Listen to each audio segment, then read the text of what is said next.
Assalamualaikum warahmatullahi wabarakatuh. Perkenalkan, nama saya Pertiwi Hasana, NPM 205170134. Di sini saya akan menjelaskan tentang laporan keuangan. Baiklah, laporan keuangan itu sendiri adalah laporan yang berisi tentang pencatatan uang dan transaksi yang terjadi dalam bisnis, baik transaksi pembelian maupun penjualan, dan transaksi lainnya yang memiliki nilai ekonomi dan moneter. Selanjutnya, jenis-jenis laporan keuangan yaitu laporan laba rugi, laporan perubahan ekuitas, neraca, dan laporan arus kas.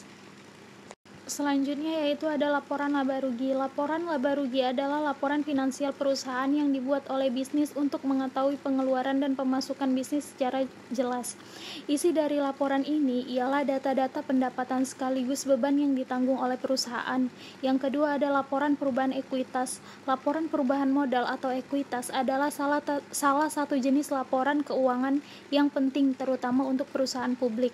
Tujuan dari dibentuknya laporan perubahan modal yakni memberi laporan mengenai perubahan modal kerja dan membuat ikhtisar dari investasi dan dana yang dihasilkan di dalam suatu periode serta aktiva pembayaran. Berikutnya ada contoh laporan dari laba rugi dan contoh dari laporan perubahan ekuitas. Contoh laporan laba rugi dari PT Tulus Berkarya dan contoh laporan perubahan ekuitas dari PT Sukses Kemilau. Selanjutnya, neraca.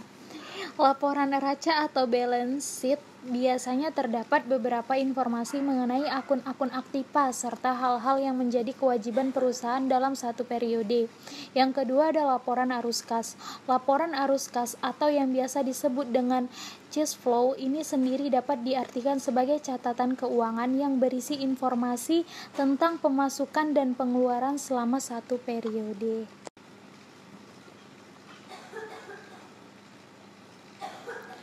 Contoh neraca dari PT Jaya Purnama dan contoh laporan arus kas.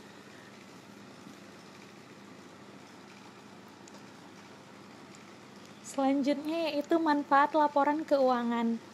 Manfaat laporan keuangan bagi manajemen perusahaan yaitu memberikan informasi yang digunakan dalam pengambilan keputusan, evaluasi usaha yang sedang berjalan, melakukan budgeting dan kontrol internal. Manfaat laporan keuangan untuk karyawan dari suatu perusahaan adalah untuk mengetahui kemampuan yang dimiliki perusahaan untuk membayar gaji. Selanjutnya ada laporan audit. Laporan yang menyatakan pendapat auditor mengenai kelayakan laporan keuangan perusahaan yang sudah selesai dengan prinsip-prinsip akutansi. Berikutnya fungsi laporan keuangan. Yang pertama ada membuat hasil audit agar terhindar dari kesalahpahaman. Yang kedua membuat hasil audit sebagai bahan perbaikan institusi terkait. Yang ketiga memudahkan tidak melanjut untuk menentukan jika tindakan perbaikan yang perlu dilakukan terhadap perusahaan. Sekian yang bisa saya sampaikan, lebih dan kurangnya saya mohon maaf. Assalamualaikum warahmatullahi wabarakatuh.